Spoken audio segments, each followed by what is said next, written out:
Good morning, everyone. Today I'm going to talk about an interesting idea from The Unusual Billionaires by Saurav Mukherjee. The main question is, why do some companies become exceptional businesses while most companies don't? There are thousands of companies in the Indian market, but only a very small number are able to create wealth consistently over many years. The book tries to identify what makes these companies different. Some of the common factors are long-term thinking, innovation, strong management, good capital allocation, and ability to identify opportunities early. So let's understand how rare such companies actually are. This slide shows how difficult it is to actually find great companies. We started with around 5,000 listed companies. After applying different filters, such as company size, consistent financial performance, the number keeps falling. We then look for the companies that have been able to grow consistently for 10 years, with a revenue growth of 10% and ROC of at least 15%. After applying all these conditions, we are left with only 8 companies. That is just around 0.2% of the original universe. The important lesson is that consistent greatness is extremely rare. Growing for 2 or 3 years is not very difficult, but growing consistently for a decade through different economic conditions is much harder. And this brings us to the idea of coffee can philosophy. The coffee can philosophy is basically about patience and investing in quality businesses. The idea was introduced by Robert Kirby in 1984. The concept is simple. Select good companies and then hold them for a long period instead of constantly buying and selling. The reason is that the real strength of the business takes time to grow.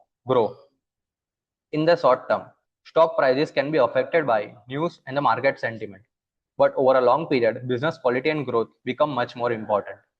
Another important point is that a few exceptional companies contribute a very large part of the overall wealth created by the portfolio. So instead of searching for many average companies, the focus is on finding a few excellent businesses and giving them time to compound. The next point is how these companies captured opportunities. Asian Paint identified the opportunity in smaller and rural areas by building a strong distribution network and connecting directly with the dealers. Berger Paint focused on mass market premium customers, allowing its market to expand. Marico identified an opportunity to turn a commodity product to a branded product. Instead of loose coconut oil, it created a trusted packaged product through brands like Parachute. Page Industries helped premiumize the innerwear market by promoting branded and better quality products. In banking, Axis Bank and HDFC Bank benefited from the growth of formal and digital banking. And Astral Poly identified the opportunity to replace traditional pipes with CPVC products. So although these companies operated in a completely different industries, the common idea was the same. They identify a change in the market and acted on it before it became obvious to everyone. The next important factor is innovation. Innovation does not always mean inventing a completely new product. It can also mean finding a better way to market, distribute, or produce something. For example, Asian Paint used innovative marketing and technology to understand customers and improve its distribution. Berger Paints developed premium product categories. Page Industries changed the presentation of innerwear by using packaging and displays. Astral Poly educated customers about benefit of lead-free products. Technology was also important. Asian Paints and Berger Paints used automated tinting machines, allowing dealers to offer many colors without keeping large inventories. Marico improved its packaging, while HDFC Bank used technology to make lending and payments faster. So the key lesson is innovation is not always creating something new. Sometimes it is simply about doing something better than the competitors. Another important factor is the professional management. A company can be family owned without the family controlling the every operational decision. For example, Marico moved towards the professional management under Swagata Gupta. Similarly, Berger Paints used professional management to create greater autonomy and reduce bureaucracy. Another example is Axis Bank, where PJ Nayak focused on improving employee incentives and creating a strong performance culture. Page Industries also shows the importance of long-term partnerships and financial discipline through its relationship with Jockey and its no credit policy for distributors. The main lesson is great businesses need strong systems and professional teams, not just good founders.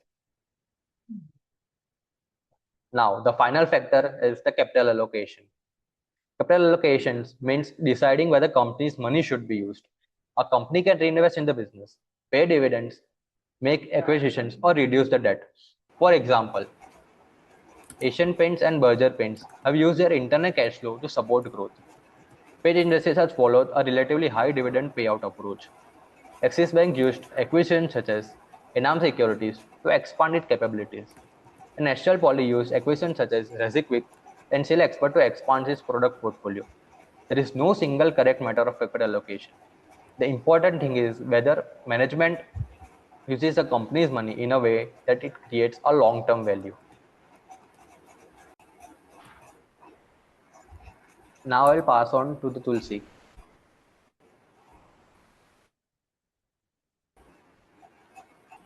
Welcome on board. So from here, I'm going to continue. Okay. So how do you stop a competitor from stealing your customers? You build a moat, constantly deepen their competence. Let's look at the first two pillars: brands and architecture. First, Jockey Undergarments. They turned it into an aspirational lifestyle brand. That brand power gives them massive pricing power. They can raise prices and consumers will stay paid because of the label. Second, network architecture. There's an old saying, if you want to go fast, go alone. If you want to go far, go together. Asian Paints built an ironclad trust network with over 25,000 dealers, prioritizing product delivery over short-term profit margins. Asian Paints Astral Poly took a different approach. They went straight to the ultimate influencers, the plumber. They launched massive plumber loyalty training programs because the plumber holds the final decision making power at a construction site.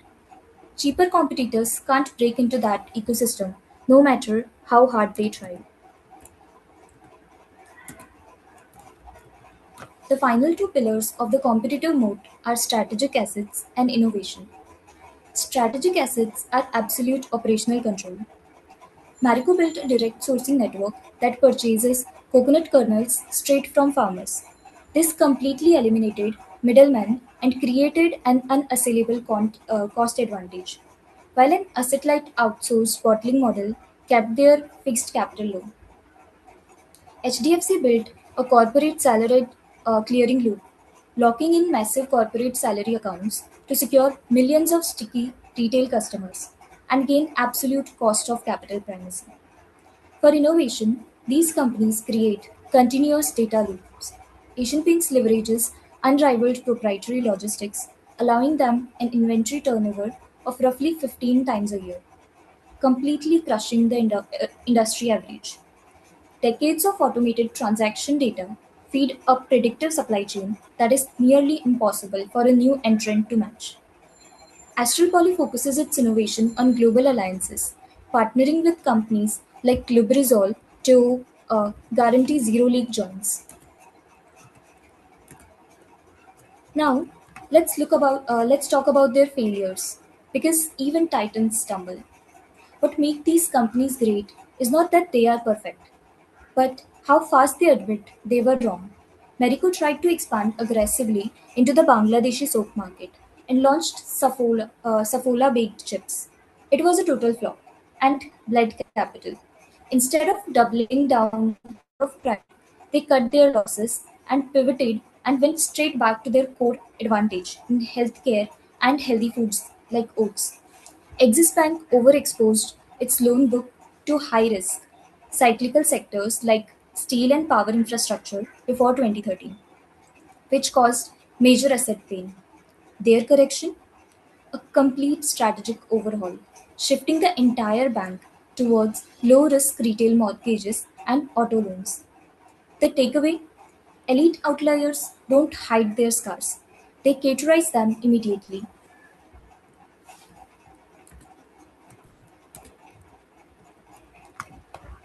If you distill decades of compounding into a single phrase for each of these giants, this is your high conviction cheat sheet.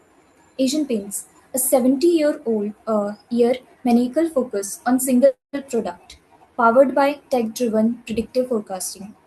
Berger Paints, capitalizing on the second best advantage by insanely friendly. Marico, ruthless brand leadership, aggressively scaling champions and executing laggards. Page Industry, keeping manufacturing in-house to protect premium but affordable margins.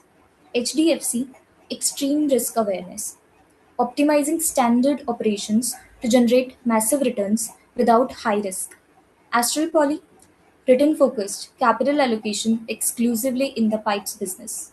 Notice the pattern? Not a single of one of these multi-baggers is trying to do everything. They are hyper-focused specialists.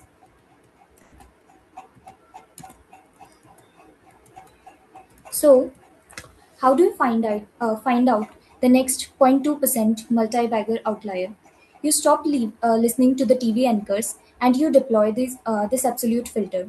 First, the industry filter. Is it consolidated sector where the top two players generate returns way above the cost of capital? If it's fragmented price war, walk away. Second, the integrity filter. Are the books indisputably clean? Does the promoter have political independence or do they survive on government lobbying? As the saying goes, when a management with a reputation for brilliance tackles a business with a reputation for bad economics, it is the reputation of the business that remains intact. Third, the capital filter. Is the growth profitable, beating a 15% cost of capital? Do they consciously restrain diversification? If they check these boxes, you don't just have a stock, you have a compounding machine.